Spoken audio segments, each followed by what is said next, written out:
శ్రీగురుభ్యో నమః. శ్రీమద్భాగవతమునకు మాస్టారు ప్రసాదించిన వివరణను మనము చెప్పుకుంటూ ఉన్నామండి. అందులో భాగంగా భగవంతుని లీలావతారములు అనేటువంటి అంశంలోనికి మనము ప్రవేశిస్తూ ఉన్నాము. మాస్టారు చెప్తూ ఉన్నారు 60 నుంచి 64 భగవంతుని మొదటి అవతారము. ఈ సృష్టిని సమస్తమును తన యందు ధరించిన విశ్వరూపము. పోతన గారి భాగవతంలో 60 నుంచి 64 వరకు ఏదైతే ఉందో అది దేన్ని చెప్తోందయ్యా అంటే గనక భగవంతుని మొదటి అవతారం అటండి. ఏమిటది? ఈ సృష్టిని సమస్తమును తన యందు ధరించిన విశ్వరూపం అటండి. అదండి మొదటి అవతారం. సృష్టి మొత్తాన్ని తన యందు ధరించినటువంటి ఆ భగవంతుడి విరాట్ రూపం అది. అదే పురుష సూక్తమున పురుషుడుగా వర్ణించబడినది. పురుష సూక్తంలో ఏ పురుషుడినైతే వర్ణించామో మనము అదే మొదటి అవతారంటండి. అదే విశ్వరూపము అంటూ ఉన్నారు. సమస్త సృష్టిని ధరించినటువంటి రూపం అంటండి అది. ఇందు నిర్మాణమునకు కొని రాబడిన వస్తువులు మహత్తు, అహంకారము, తన్మాత్రలు, 16 కళలు. తయారు కావటానికి వచ్చినటువంటి వస్తువులు ఏంటయ్యా అంటే గనక మహత్తు, అహంకారము, తన్మాత్రలు, 16 కళలు. అవేంటో చూద్దాం మనం. మహత్ అంటే ఏంటి, అహంకారం అంటే ఏంటి, తన్మాత్రలు అంటే ఏంటి, 16 కళలు అంటే ఏమిటి వివరంగా ఇచ్చారండి మనకి. మహత్తు అనగా చోటుగా వ్యక్తమైన విశ్వరూపుని దేహము. చోటు అంటూ ఉన్నాం కదండి, స్పేస్. అట్లా వ్యక్తమైనటువంటి విశ్వరూపుని దేహం, దీన్ని మహత్తు అంటారు. అహంకారం అనగా ఒక తావున ప్రత్యేకముగా మేల్కొని తెలివి. ప్రత్యేకంగా ఒక చోట మేల్కొన్న తెలివి ఏదైతే ఉందో అదే అహంకారం. తన్మాత్రలు అనగా శబ్దము, స్పర్శము, రూపము, రుచి, వాసన, అనుమానికి కారణములైన బీజములు, అవి తన్మాత్రలు అటండి. 16 కళలు అనగా 10 ఇంద్రియములు, పంచభూతములు, మనస్సు. మనకు తెలుసు ఇంద్రియాలు 10 ఉంటాయి. 5 ఏమో జ్ఞానేంద్రియాలు, 5 ఏమో కర్మేంద్రియాలు. జ్ఞానేంద్రియాలు అంటే ఏంటి? చూచుట, కంటి ద్వారా చూస్తామండి. చెవి ద్వారా వింటాం. ముక్కు ద్వారా వాసన చూస్తాం.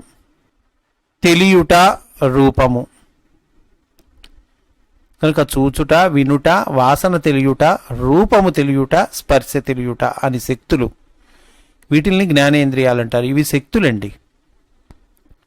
కంటి ద్వారా చూడటం, చెవి ద్వారా వింటం, ముక్కు ద్వారా వాసన తెలియటం, రూపము తెలియటము, అట్లాగే చర్మం ద్వారా స్పర్శ తెలియటము అనేటువంటి శక్తులు ఏవైతే ఉన్నాయో అవి జ్ఞానేంద్రియాలు. ఇవి మన యందు పనిచేయుచున్నను మనవి కావు. మనవి కావండి ఇవి. ఇవి ఎవరివి మరి? ఇవి దేవతా స్వరూపములు. కర్మేంద్రియములనగా మాట్లాడుట, చేతలతో పనిచేయుట, కాళ్ళతో గమనము చేయుట, మనము విడుచుట, మూత్రము విడుచుట అను శక్తులు. అంటే మాట్లాడటం, వాక్కు, కాళ్ళు, చేతులు, మలద్వారము, మూత్రద్వారము, ఇవి కర్మేంద్రియాలండి. పంచభూతములు అనగా ఆకాశము, వాయువు, అగ్ని, ద్రవము, ఘన పదార్థము అను స్థితులకు అధిపతులు. మహత్తు వేరు, ఆకాశము వేరు. మహత్తు అనగా చోటు, ఆకాశం అనగా దాని యందలి ప్రకాశము లేక అస్తిత్వ ప్రజ్ఞ. ఇదియే ప్రసారము చెందినప్పుడు విద్యుత్తు, ప్రాణము అను శక్తులుగా వ్యక్తమగుచున్నది. ఆకాశం వేరు, మహత్తు వేరండి. మహత్ అంటే ఏమో చోటు. ఆకాశం అంటే ఆ చోటు యందు అందలి ప్రకాశము లేక అస్తిత్వ ప్రజ్ఞ అంటున్నారు. ఇదే ప్రసారం చెందుతున్నప్పుడు విద్యుత్తు, ప్రాణము అనే శక్తులుగా వ్యక్తమవుతుందటండి ఆకాశం అనేటువంటిది. ఈ అవతారము విశ్వరూపమనబడు శ్రీహరి ప్రథమ అవతారము. శ్రీహరి యొక్క ప్రథమ అవతారం. ఇది పంచభూతముల వలన మనస్సుకు తోచును. మనస్సు అను తెరపై సృష్టిగా తోచును. ఈ మనస్సే జీవులలో పనిచేయునప్పుడు దానిచే ఈ అవతారము చూడబడును. కాని ఈ అవతారమున భగవంతుడు అందలి తత్వముల కన్నా అతీతుడై రజస్తమస్సులు తాకని సత్వమున నిలిచియుండును. జీవులయందు కనిపించు చేతులు, కాళ్ళు, తలలు, దేహములు ఈ అవతారమూర్తివే. సహస్రశీరుష పురుష సహస్రాక్ష సహస్రపాద అంటారు కదండి పురుష సూక్తంలో. ఇక్కడ మాస్టర్ ఏం చెప్తూ ఉన్నారు? జీవులయందు కనిపించు చేతులు, కాళ్ళు, తలలు, దేహములు ఈ అవతారమూర్తివే. ఇతనికి వేనవేలు వస్త్రములు, ఏంటవి? ఆకాశమందలి పొరల్టండి. కిరీటములు, ఇతనికి కిరీటాలు ఉన్నాయి. చూడండి, మన విరాట్ పురుషుని వర్ణన పురుష సూక్తంలో పురుషుడుగా వర్ణింపబడిన వాడెవరో అతన్ని చెప్తూ ఉన్నారండి. అంటే ఈ సృష్టి సమస్తాన్ని ధరించినటువంటి విశ్వరూపాన్ని మళ్ళీ చక్కగా చెప్తూ ఉన్నారు మాస్టర్ మనకి. సృష్టి మొత్తాన్ని ధరించినటువంటి విశ్వరూపం అండి ఇది. జీవుల యందు కనిపించు చేతులు, కాళ్ళు, తలలు, దేహములు ఈ అవతారమూర్తివే. ఇతనికి వేనవేలు వస్త్రములు, వేల వేల వస్త్రాలు ఉన్నాయిటండి. ఏంటి ఆ వస్త్రములు అంటే కనుక ఆకాశమందలి పొరలు. అట్లాగే చాలా కిరీటాలు ఉన్నాయిట. ఏమిటా కిరీటాలు? సూర్యగ్రహాదుల సమూహములు. సూర్యుడు, గ్రహాలు చాలా ఎన్ని ఉన్నాయండి గ్రహాలు? ఒక్క సూర్య కుటుంబంకే 9 గ్రహాలు ఉన్నాయి, ఉపగ్రహాలు ఉన్నాయి, మళ్ళీ ఆ 9 గ్రహాలకి ఉపగ్రహాలు ఉన్నాయి. ఇట్లాంటి సూర్య కుటుంబాలు బ్రహ్మాండంలో ఎన్ని బోలెడన్ని కాసిన ఎన్ని ఉన్నాయండి? కొన్ని లక్షలు ఉన్నాయి. కనుక కిరీటాలున్నాయిట ఈ అవతారమూర్తికి, విరాట్ పురుషునికి. ఆ కిరీటాలు ఏంటంటే కనుక సూర్యగ్రహాది సమూహాలు. అట్లాగే హారాలు ఉన్నాయిటండి. ఏమిటి ఆ హారాలంటే తారలు అంటూ ఉన్నారు. కుండలములు ఉన్నాయిట. అవి ఏంటంటే ఆకాశ గోళములు, ఇతనికి కుండలములట. కనుక హారాలు, హారములు, కుండలములు మున్నగు ఆభరణములు లెక్కలేనన్ని ఉన్నవి. ఇతడు పురుష రూపము ధరించి ఉండును. సృష్టించు శక్తి సామర్థ్యములు సాధనములు కలవాడు. సముద్ర మధ్యమున ఎప్పుడును యోగ నిద్రలో ఉండును. సముద్రం అంటే ఏంటి? సముద్రం అనగా సృష్టి స్థితి లేని నిరాలంబమైన అనంతము అంటూ ఉన్నారు. సృష్టి స్థితి లేని నిరాలంబమైన అనంతము, అది సముద్రం అండి. ఆ సముద్ర మధ్యలో ఎప్పుడు యోగ నిద్రలో ఉంటాట. యోగ నిద్ర అనగా తన యందు లోకములు మేల్కొనుచుండగా తాను వానిలో నిద్రించి ఉండుట. మేల్కొనిన జీవులు తమ అస్తిత్వమును గూర్చి తెలివి కలిగి ఉందురు.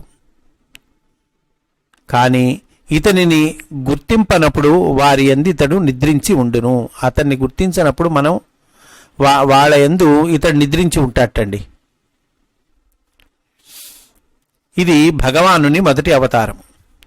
మిగిలిన అవతారాలన్నిటికీ మూలమిదే. భగవంతుడి యొక్క మొదటి అవతారం అయ్యా ఇది. మిగిలిన అవతారాలు మనం చెప్పుకోబోతూ ఉన్నాము, 21 అవతారాలు. ఆ వాటిలన్నిటికి కూడా ఇదే మూలము అంటూ ఉన్నారు. దీనినే విరాట్ అనియు దివ్య రూపమనియు అందురు. విశ్వరూపమని భగవద్గీత చెప్పుచున్నది. దీనిని పరమయోగీంద్రులు దర్శింతురు. ఈ అవతారమూర్తి నాభి కమలము నుండి బ్రహ్మ పుట్టెను. నాభి అనగా కేంద్రము, కమలమనగా వికసించు శీలము కలది. బ్రహ్మ వలన ఇతని అవయవ స్థానములుగా లోకములు కల్పింపబడును. బ్రహ్మగారి వలన లోకాలు కల్పించబడ్డాయండి. ఎట్లా కల్పించబడ్డాయి? ఈ అవతారమూర్తి గురించి చెప్పుకున్నాం కదండి. అన్ని అవతారాలకు మూలమైనటువంటి ఈ విరాట్ పురుషుడు, పురుష సూక్తంలో వర్ణించబడినటువంటి పురుషుడు అని చెప్పుకున్నాం కదా. ఇతని అవయవ స్థానాలుగా లోకాలు కల్పించబడ్డాయటండి. అంటే లోకాలు ఏమైనాయి? ఇప్పుడు ఇతని అవయవ స్థానాలే అయినాయి. మొదట సరే మనకి 21 అవతారాలు చెప్తూ ఉన్నారు. ఆ 21 అవతారాలు అయిపోయాక 22వ అవతారం కల్కి అవతారం అండి. కనుక అవన్నీ వరుసగా మనకి లిస్ట్ ఇస్తూ ఉన్నారు. మొదట ఇతడు కౌమారము అను వయస్సు సృష్టి చేసెను. అందు బ్రహ్మచర్యము కల్పించి తపస్సు చేసెను. కౌమారమనగా యవ్వనమునకు ముందున్న వయస్సు. బ్రహ్మచర్యమనగా బ్రహ్మయందు తన ప్రజ్ఞ చరించుట, అదటండి అర్థం. ఇక్కడ మనకి చాలా డెఫినేషన్స్ వచ్చినాయండి. ఈ భాగవతము చెప్తూనే అనేక పదాలకి అర్థాలు చెప్పారు మాస్టర్. బ్రహ్మచర్యం అంటే ఏంటి? బ్రహ్మయందు తన ప్రజ్ఞ చరించుట, అదటండి బ్రహ్మచర్యం అంటే. దీనిని అనుసరించే ముముక్షువులు సాధన చేయుటకు కుర్ర వయస్సున తపస్సు, వేదాధ్యయనములతో పాటు బ్రహ్మచర్యము సాధించుట ఆవశ్యకమైనది. కౌమారము, ఇది మొదటి అవతారము. ఇకపోతే రెండోది, లోకములు జన్మించుట కొరకు రసాతలమునందు లీనమయ్యున్న భూమిని అస్తిత్వమునకు ఉద్ధరించుటకు యజ్ఞస్వరూపుడైన వరాహ అవతారమును దాల్చెను. కనుక రెండో అవతారం వరాహ అవతారం అండి. మనకి తెలుసు దశావతారాలు ఉన్నాయి, 10 అవతారాలు. అది కాదండి ఇక్కడ చెప్తుంది. ఇక్కడ 21 అవతారాలు ఉన్నాయి, ఏకవింశతి అవతారాలు. కనుక ఈ 21 అవతారాలు, ఇందులో దశావతారాలు 10 అవతారాలు కూడా వస్తాయండి. ఇవి సూత మహర్షి సౌనకాది మహామునులకు చెప్తూ ఉన్నాడు. లోకములు జన్మించడం కొరకు రసాతలమునందు లీనమయ్యున్న భూమిని అస్తిత్వమునకు ఉద్ధరించుట. భూమిని ఎగ్జిస్టెన్స్కి తీసుకొచ్చిన వాళ్ళండి ఎవరు? వరాహ అవతారములో ఉన్నటువంటి స్వామి యజ్ఞస్వరూపుడైన వరాహ అవతారము దాల్చాడు. ఎందుకని? భూమిని ఎగ్జిస్టెన్స్లోకి తీసుకురావటానికి. రసాతలమనగా ద్రవ్యమయము కాని స్థితిలోనున్న గ్రహముల గోళాకారము. యజ్ఞేశుడనగా యజ్ఞమునకు అధిపతి. యజ్ఞమనగా ఫలితము కోరక చేయు పని. యజ్ఞం అంటే అదండి అర్థం. ఫలితం కోరకుండా చేసేటువంటి పని అంటే పరోపకార సంబంధమైనటువంటి పని, లోకహితముకై చేసేటువంటి పని, దానిని యజ్ఞము అంటారు. ఈ సృష్టి అంతయు భగవంతుని యందు జరుగు యజ్ఞము అని అంటూ ఉన్నారు. కనుక ఇది రెండో అవతారం, వరాహ అవతారం. మూడవది నారద మహర్షి అండి. మూడో అవతారం గురించి చెప్తూ ఉన్నారు. నారదుడను దేవర్షిగా రూపొంది కర్మబంధమును తొలగించుకొనుటకు జీవులకు విష్ణుతంత్రమును ప్రసాదించెను. తంత్రమనగా అల్లిక. విష్ణువును భావించు విధమును ఊహలను దారములతో అల్లుకొనున్నట్లు చేయుట. భాగవత విద్యయే విష్ణుతంత్రము. కనుకనే వ్యాసునకు భాగవతమును నారదుడు ఉపదేశించారు. నారద మహర్షిగా అవతరించి ఏం చేశాడు? వ్యాసునకు భాగవతాన్ని ఉపదేశించాడండి. భాగవత విద్య అంటే దాన్నే విష్ణుతంత్రము అని చెప్తూ ఉన్నారు. అయ్యా మరి తంత్రం అంటే ఏంటి? తంత్రం అంటే అల్లిక. విష్ణువును భావించు విధమును ఊహలను దారములతో అల్లుకొన్నట్లుగా చేయటమటండి. అంటే విష్ణువుని భావించు విధాన్ని ఊహల్ని అల్లుకొన్నట్లుగా చేయటం, అది తంత్రం అటండి. కనుక విష్ణుతంత్రమును ప్రసాదించాడు నారద మహర్షి. అంటే భాగవతాన్ని ఇచ్చాడు. వ్యాస భగవానుడికి ఉపదేశం చేశాడు. ఆ వ్యాసుడి నుంచి శుకునికి ఉపదేశం జరిగింది. శుకుడి నుంచి పరీక్షిత్తు మహారాజు గారికి ఉపదేశం జరిగింది. తర్వాత 4వ అవతారము నరనారాయణులుగా అవతరించటము. దాని గురించి చెప్తూ ఉన్నారండి. ధర్ముడని వానికి అతని భార్య యందు నరనారాయణులుగా అవతరించి దుర్లభమైన తపస్సు సాధించి దానిని జీవులకు తపశక్తిగా ధారపోశారు. ఏం చేశారయ్యా నరనారాయణులు అని అంటే కనుక దుర్లభమైనటువంటి తపస్సును సాధించారటండి. దాన్ని ఆ తపఫలాన్ని జీవులకు ధారపోశారట, తపశక్తిగా ధారపోశారట. తపస్సు అను విద్యను సాధించి లోకమునకిచ్చెను అని అర్థము అని అంటూ ఉన్నారు మాస్టర్. తపస్సు అనే విద్య ఏదైతే ఉందో దాన్ని సాధించి లోకానికి ఇచ్చారటండి వీళ్ళు. కనుక నరనారాయణులుగా అవతరించిన అవతారం. ధర్ముడు అని వాళ్ళకి ధర్ముడు అనే ఆయనకు అవతరించారు. ఆ తర్వాత 5వ అవతారము కపిలుడు అనేటువంటి అవతారం. ఆసురి అను బ్రాహ్మణునకు పుత్రుడై పుట్టి కపిలుడను పేర సాంఖ్యమును ఉపదేశించెను. కపిలుడు సాంఖ్యాన్ని ఉపదేశిస్తాడండి. సాంఖ్యం అంటే ఏంటంటే గనక సృష్టిలోనున్న తత్వములను వివరించుట అని అంటూ ఉన్నారు. కనుక ఇది 5వ అవతారము. తర్వాత 6వ అవతారము దత్తాత్రేయుడు. అనసూయాదేవికి అత్రి మహామునికి కుమారుడై పుట్టి దత్తాత్రేయుడని పేర ప్రహ్లాదునకు అలర్కునకు ఆత్మవిద్యను ఉపదేశించెను. దత్తాత్రేయ మహర్షి ప్రధానంగా ఏం చేశారయ్యా అంటే ఆత్మవిద్యను ఉపదేశించారండి. ఎవరికి? ప్రహ్లాదునకు అలర్కునకు.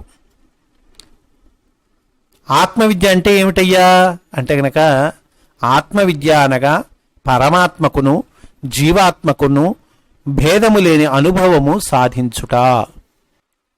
పరమాత్మకు జీవాత్మకు భేదం లేదు. మన లోపల ఆత్మ ఉంది, అదే పరమాత్మ. అందులో నివసించువాడే పరమాత్మ. కనుక ఇంతమందికి ఇన్ని ఆత్మలు లేవు. నాకొక ఆత్మ, మీకొక ఆత్మ, లేకపోతే ఇంకొక ఆత్మ, మన తోటి పశుపక్షాదులకు ఒక ఆత్మ, ఇన్ని ఆత్మలు లేవండి. ఉన్నది ఒక్కటే ఆత్మ, అతనే పరమాత్మ. ఇది సాధించటము ఆత్మవిద్య అని అంటూ ఉన్నారు. దీనినే యోగాభ్యాసము అందురు. యోగము యొక్క మొదటి ఆవిర్భావమే దత్తాత్రేయుడుగా చెప్పబడినది. కనుక ఆత్మవిద్యనిచ్చాడు. ఆ ఆత్మవిద్యని సాధించటమే యోగాభ్యాసము. అందువల్ల యోగము యొక్క మొదటి ఆవిర్భావము దత్తాత్రేయుడటండి. ఆ తర్వాత 7వ అవతారము యజ్ఞుడు అనేటువంటి అవతారం అండి. యజ్ఞుడు రుచి అనువానికి ఆకూతి అను ఆమెయందు యజ్ఞుడుగా దిగివచ్చి యామములు మున్నగు దేవతలను సాధించి స్వయంభువ మన్వంతరమును సాధించెను. ఈ అవతారము నుండియే కాలము, మనువులు, మన్వంతరములు ప్రారంభమగును. మనకి కాలము ప్రారంభమవుతుంది. మనువులు బలానా మనం సంకల్పంలో కూడా చెప్పుకుంటాం కదండి. వైవస్వత మన్వంతరే కలియుగే ప్రథమ పాదే ఇట్లా చెప్పుకుంటాం కదా. ఈ కాలము ఎక్కడి నుంచి ప్రారంభమైందంటే ఈ అవతారం నుంచి ప్రారంభమైందటండి. యజ్ఞుడు అనేటువంటి అవతారం నుంచి. ఈ అవతారము నుండియే కాలము, మనువులు, మన్వంతరములు ప్రారంభమగును. ఇంతకు మున్ను 6 అవతారములకును కాలము పుట్టక ముందు జరిగినవి. కాలం పుట్టక ముందు జరిగినవి ఇంతకుముందు అవతారాలు 6 కూడా. యామము అనగా 3 గంటల కాలము, 8 యామములు 1 దినము. ఇది గాయత్రీ ఛందస్సు యొక్క విశేషముగా జైమినీయ బ్రాహ్మణమున వివరింపబడినది. కాలము, మనువులు, మన్వంతరాలు ఇది ప్రారంభమైంది ఈ అవతారం నుంచటండి. అంటే ఈ అవతారాలను, ఈ 21 అవతారాలను చెబుతూ మాస్టర్ గారు ఆ సృష్టి విజ్ఞాన క్రమము, సృష్టి ఏర్పడినటువంటి క్రమము, దీని తర్వాత ఏది వచ్చింది, ఆర్డర్ ఏమిటి, ఎలా ఇప్పుడు మనం చూస్తూ ఉన్నటువంటి సృష్టి లభించింది, ఇవన్నీ మనకి వివరిస్తూ ఉన్నారండి. తర్వాత 8వ అవతారము ఉరుక్రముడు అనేటువంటి అవతారము. నాభి అనువానికి మేరుదేవి అను తల్లి గర్భమున ఉరుక్రముడను అవతారముగా పుట్టి పరమహంస మార్గమును ఉపదేశించెను. పరమహంస అనగా ఉచ్ఛ్వాస నిశ్వాసములకు మూలమైన స్పందనము. పరమహంస అంటే అదండి, ఉచ్ఛ్వాస నిశ్వాసములు. సోహం సోహం అంటాం కదండి, ఆ తిరగేస్తే హంస. ఉచ్ఛ్వాస నిశ్వాసములకు మూలమైన స్పందనము. ఇది ఉపదేశింపబడిన కాలము నుండియే లోకములకు, జీవులకు ఉచ్ఛ్వాస నిశ్వాసములు ప్రారంభమైనవి. అక్కడి నుంచే ప్రారంభమైనటండి. ఎవరు? ఈ ఉరుక్రముడైన ఆయన ఇది ఉపదేశించిన కాలం ఏదైతే ఉందో అక్కడి నుంచి జీవులకు ఉచ్ఛ్వాస నిశ్వాసములు ప్రారంభమైనట. ఉరుక్రముడు అనగా లావెక్కుచు ఆక్రమించువాడనే అర్థము అని అంటూ ఉన్నారు. 9వ అవతారము పృథు చక్రవర్తి అని అంటూ ఉన్నారు. ఋషులు కోరగా పృథు చక్రవర్తిగా అవతరించి భూమిని గోవుగా చేసి సమస్త వస్తువులను పిండెను. దీనికి మాస్టర్ వివరణ చెప్తూ ఉన్నారండి. భూగోళమునందు ఖనిజములు, వృక్షములు, పర్వతములు, రత్నములు మున్నగు వానిని మొదటగా సృష్టించెను. ఎట్లా భూమి ఏర్పడింది, ముందేమేర్పడింది, తర్వాత ఏమేర్పడింది, ఈ క్రమాన్ని వర్ణిస్తూ ఉన్నారండి. భూగోళమునందు ఖనిజములు, వృక్షములు, పర్వతములు, రత్నములు మున్నగు వానిని మొదటగా సృష్టించెను. ఇంతకు ముందు గల 8 అవతారములను గ్రహములు గోళములుగా ఘనీభవించుటకు ముందు జరిగింది. గ్రహాలు ఇట్లా గోళాలుగా రౌండ్గా ఘనీభవించడం ఒక సాలిడ్ స్టేట్లోకి రాకముందు జరిగినట్టండి ఇంతకుముందు 8 అవతారాలు. మరి ఈ పృథు చక్రవర్తి అవతారము ఈయన గోళముగా ఘనీభవించటము జరిగింది ఈయన టైంకి. ఇటుపైన స్థూలములైన గోళములు అవతరించి వినేవి. పృథు అనగా స్థూలమని అర్థము. పృథువు అంటేనే స్థూలము అని అర్థమటండి. చక్రవర్తి అనగా చక్రాగార గమనమునందు వర్తింపచేయువాడని అర్థము. అందువల్ల ఆయనకి పృథు చక్రవర్తి అని పేరు వచ్చింది. ఋషులు కోరారు, అందువల్ల భగవంతుడు పృథు చక్రవర్తిగా అవతరించి భూమిని గోవుగా చేసి సమస్త వస్తువులను పిండాటండి. సమస్త వస్తువులను పిండాడంటే అదే చెప్తున్నారు మాస్టర్. ఖనిజములు, వృక్షములు, పర్వతములు, రత్నములు వాన్ని మొదటగా సృష్టించాట ఇతను భూగోళమందు. ఆ తర్వాత 10వ అవతారము మత్స్య అవతారము, మత్స్య రూపము అంటూ ఉన్నారు. చాక్షుషము అను మన్వంతరమున భూమి జలమయమైనది. అందు భగవంతుడు మహామత్స్య రూపమును ధరించి వైవస్వత మనువును నావపైకి ఎక్కించి రక్షించెను. వైవస్వత మనువుని రక్షించినటువంటి అవతారం అండి ఇది. భగవంతుడు చేప రూపం ధరించి వైవస్వత మనువుని నావపై ఎక్కించి రక్షించాడు. ఖనిజాదులు పుట్టిన వెనుక భూమి యందు జలము వర్షించి మొత్తము జలముతో నిండినది. భూమి ఎందటండి ఆ టైంలో మొత్తం జలంతో నిండి ఉందిట. అప్పుడు నీటిలో నుండి మొదటి జీవియగు చేప పుట్టినది. దాని మనస్సుగా మనువు భద్రము చేయబడెను. దాని మనస్సుగా మనువు భద్రం చేయబడ్డాట. ఇది మనకి 10వ అవతారం అండి. తర్వాత 11వ అవతారం చెప్తూ ఉన్నారు. ఇది కూర్మావతారం అండి.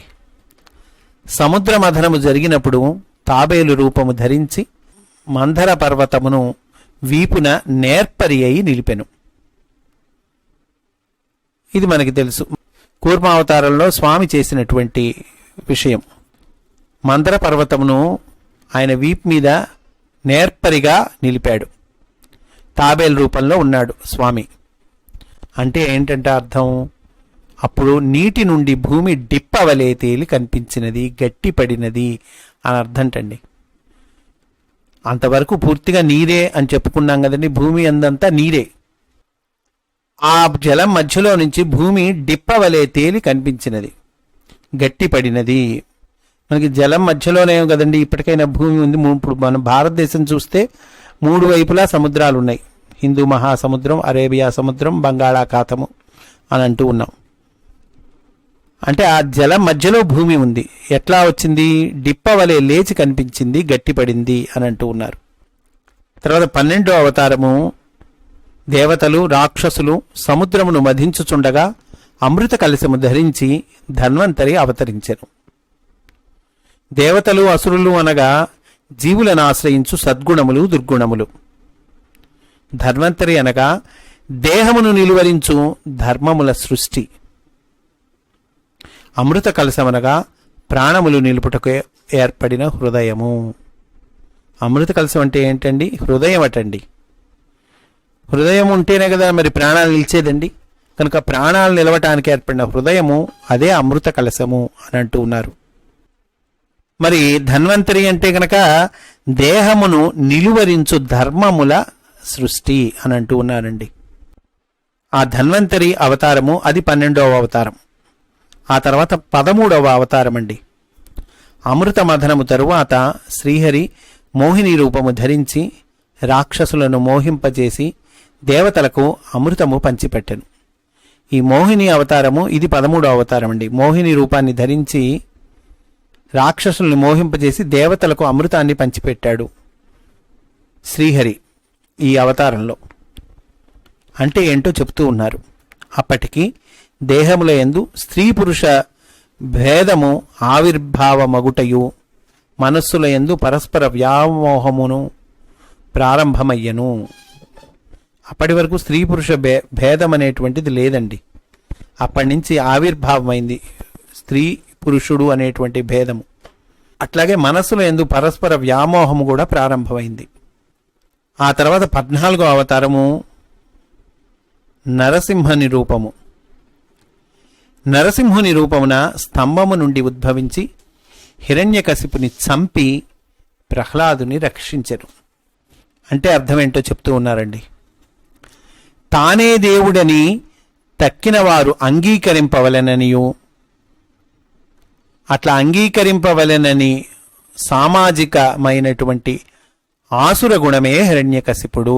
అయ్యా నేనే దేవుణ్ణి అంగీకరిస్తారా లేదా, ఇట్లాంటి రాక్షస గుణం ఏదైతే ఉందో అదే హిరణ్యకశిపుడటండి. ఈ గుణమును బ్రద్దలు కొట్టిన వెనుక రక్షింపబడు ఆహ్లాదమే ప్రహ్లాదుడు. ప్రహ్లాదుడంటే ఆహ్లాదమటండి. ఏం ఆహ్లాదము? ఇట్లాంటి గుణం బ్రద్దలు కొట్టిన వెనకాల రక్షింపబడేటువంటి ఆహ్లాదంట, అదే ప్రహ్లాదుట. దానికి కావలసిన సంకల్ప స్వరూపమగు శ్రద్ధయే నరునిలోని సింహము.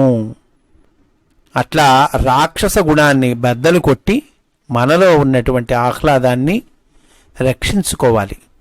అట్లా మనలో ఉన్నటువంటి ఆహ్లాదాన్ని రక్షించుకోవాలి అని అంటే కనుక దానికి కావలసిన సంకల్పం చేయాలి. ఆ సంకల్ప స్వరూపము అగు శ్రద్ధ ఏదైతే ఉందో అదే నరుల్లోని సింహం అటండి. అదే నరసింహావతారం అంటే. తర్వాత 15వ అవతారం చెప్తూ ఉన్నారండి. వామనావతారం 15వ అవతారం. 15వ అవతారము వామనావతారం. వామనుడుగా అవతరించి బలిచక్రవర్తిని 3 పదములు యాచించి 3 లోకములను ఆక్రమించెను. అంటే ఏమిటో చెప్తూ ఉన్నారు. ద్రవ్యమయము, శక్తిమయము, ప్రజ్ఞామయము అగు వ్యక్తి నిర్మాణమే 3 పదములు. ద్రవ్యమయము అంటే పదార్థమండి, శక్తిమయము, ఆ తర్వాత ప్రజ్ఞామయము. ఈ మూడిటితో కలిసినటువంటి వ్యక్తి నిర్మాణమే 3 పదములటండి. అందలి జీవభావనమే బలి, దానిని ఆక్రమించు దైవభావమే వామనుడు. ఈ అవతారమునకు ముందు మానవుడు భౌతిక దేహముతో సృష్టింపబడలేదు. మన భూమిపై మొదటి మానవావిర్భావమే భౌతికముగా జరుగుట వామనావతారం. మన భూమి మీద మొట్టమొదటి మానవావిర్భావము భౌతికంగా జరగటం అనేటువంటిది ఏదైతే ఉందో అదే వామనావతారం అంటండి. అంతకుముందు భౌతికంగా ఉన్నాయంటే లేడని చెప్తూ ఉన్నారు. భౌతికంగా లేరట అంతకుముందు. ఈ అవతారమునకు ముందు మానవుడు భౌతిక దేహముతో సృష్టింపబడలేదు అని అంటూ ఉన్నారండి. తర్వాత అవతారం 16వ అవతారం, అది పరశురామ అవతారం. పరశురాముని అవతారము ధరించి బ్రాహ్మణ ద్రోహులైన పరిపాలకులను విదకి 21 మారు భూప్రదక్షిణము చేసి వధించెను. అంటే ఏమిటి? మానవ జాతిలో అనాగరికములైన హింసలు, పరిపాలకుల నిరంకుశత్వము ప్రబలినప్పుడు యుద్ధమును పరిష్కార మార్గముగా చేసి దాని తరువాత మానవుల్లోని బ్రహ్మశక్తి, రక్షణాత్మకమైన క్షత్రియ శక్తి పరస్పర పరిపోషకములని గుర్తించుటకు ముందు జరిగిన ప్రయత్నమే పరశురామావతారం. దాని ఫలితమే శ్రీరామావతారం. కనుక మానవుల్లో ఉన్న బ్రహ్మశక్తి రక్షణాత్మకమైనటువంటి శక్తి. బ్రహ్మశక్తి అంటే బ్రాహ్మణుడు, రక్షణాత్మక శక్తి అంటే క్షత్రియుడు. ఈ రెండు పరస్పర పరిపోషకములు, ఒక టీం లాగా పనిచేయవలసినటువంటి, ఒకటి ద్వారా ఇంకోటి పోషింపబడుతుంటుంది, ఒకటి ద్వారా ఇంకోటి రక్షింపబడుతూ ఉంటుంది. పరస్పర పరిపోషకములని గుర్తించుటకు ముందు జరిగిన ప్రయత్నమే పరశురామావతారము అని అంటూ ఉన్నారు. ఆ తర్వాత 17వ అవతారము వ్యాస మహర్షి. వ్యాసమూర్తిగా అవతరించి భగవంతుడు అల్పబుద్ధులపై కరుణచే వేదములను 4 శాఖలుగా విభజించెను. వేద విభజన చేసినటువంటి వాడు వ్యాస మహర్షి. అంతకుముందు వేదము ఒకటే రాశిగా ఉంది. దాన్ని చక్కగా విభజించి 4 శిష్యులను తయారు చేసి ఆ 4 చేత చక్కగా అధ్యయనం చేసి స్థిరపరిచినటువంటి వాడు. అధ్యయనము చేయించి ఆ వేదములను స్థిరపరిచినటువంటి వాడు భద్రపరిచినటువంటి వాడు, తర్వాత తరములకు అందించినటువంటి వాడు వ్యాస మహర్షి. అందువల్ల మాస్టర్ ఏమంటూ ఉన్నారు, వ్యాసమూర్తిగా అవతరించి భగవంతుడు అల్పబుద్ధులపై కరుణచే వేదములను 4 శాఖలుగా విభజించెను. ఇది రామావతారము తర్వాత ఉండవలెను. ఈ వ్యాస మహర్షి అవతారము రామావతారం తర్వాత ఉండాలి అని అంటూ ఉన్నారు. సంస్కృత మూలమును కూడా ఇట్లే వ్యత్యాసముగా ఉన్నది. కారణము తెలియదు. సంస్కృత మూలంలో కూడా ఇట్లానే ఉందటండి. అంటే రామావతారానికి ముందు చెప్పారట వ్యాస మహర్షి అవతారం. మాస్టర్ ఏమంటూ ఉన్నారు, రామావతారం తర్వాత చెప్పాలి అంటూ ఉన్నారు. మొదటి ప్రతికి లేఖక ప్రమాదము వాటిల్లి ఉండవచ్చును. ద్వితీయ స్కందమున రామావతారమే ముందుగా చెప్పబడినది అని అంటూ ఉన్నారండి. తర్వాత 18వ అవతారము శ్రీరాముని అవతారము. దేవకార్యము కొరకు రాజుగా దిగివచ్చి రామావతారమున బహుపరాక్రమములు చూపెను. మానవజాతి పుట్టిన వెనుక ప్రభువు రాజధర్మము అనగా ఎట్టిదో లోకమునకు ఉదాహరణముగా దిగి వచ్చిన అవతారము. ఈ సృష్టి క్రమం చెప్పుకుంటూ ఉన్నాం మన వరుసగా. ఆ రకంగా మానవజాతి పుట్టింది. ఆ మానవజాతి పుట్టిన తర్వాత దానికి రాజు ప్రభువు అనేటువంటి ఆ వ్యవస్థ ఏర్పాటైంది. అప్పుడు రాజధర్మం అంటే ఎట్లా ఉంటుంది, లోకమునకు ఉదాహరణగా దిగి వచ్చినటువంటి అవతారము రామావతారం అంటండి. ఆ తర్వాత 19వ అవతారం 19, 22 అవతారాలు ఏమిటయ్యా అంటే కనుక బలరాముడు, కృష్ణుడు. బలరామకృష్ణులుగా అవతరించి లోకము యొక్క పాపభారమును తగ్గించెను అని అంటూ ఉన్నారు. భారం తగ్గించడం అంటే ఏంటండి అంటే గనక అనేక దుష్ట సంహారం చేశారు వీళ్ళిద్దరు, బలరాముడు, కృష్ణుడు. దుష్టుల్ని సంహరించారు. భారమును తగ్గించుట అనగా పూతన మొదలు భారత యుద్ధానంతరం వరకు చేసిన దుష్ట సంహారం. దీనివలన ధర్మ సంస్థాపనము ఉద్దేశింపబడినది. ఇది నేటి వరకును భగవద్గీత రూపమున జరుగుతున్నది. భగవద్గీత రూపంలో ఈ ధర్మ సంస్థాపనము ఇప్పటికీ కూడా నేటి వరకు జరుగుతూనే ఉందటండి. ఎట్లా జరుగుతుందంటే భగవద్గీత రూపంలో జరుగుతున్నది అని చెప్తూ ఉన్నారు. తర్వాత 21వ అవతారము. కలియుగము మొదట రాక్షసులకు సమ్మోహనము కలిగించుటకై కీకట దేశమున బుద్ధుడై అవతరించును. రాక్షసులను సమ్మోహనము చేయుట అనగా కామక్రోధాదులను, వానిచే ప్రేరేపింపబడిన దుష్టులను ప్రేమ మార్గమున ప్రభావము లేని వారిగా చేయుట. ప్రేమ మార్గంతో ఈ కామక్రోధ లేదా వానిచే ప్రేరేపించబడిన దుష్ట మార్గం ఏదైతే దాన్ని ప్రభావం లేని వారిగా చేయటట్టు అటండి. అది బుద్ధావతారం. ఇంతటితో 21 అవతారాలు అయిపోయినాయి. ఆ తర్వాత 22వ అవతారం చెప్తూ ఉన్నారు. యుగ సంధి యందు పరిపాలకులు దొంగలై ప్రజలను దోచుకొందరు. పరిపాలకులు దొంగలైతారటండి, ప్రజల్ని దోచుకుంటారట. వారిని సంహరించుటకు కల్కి అను పేర విష్ణుయసుడను బ్రాహ్మణునకు పుత్రుడై శంబళ గ్రామమున జన్మింపగలడు.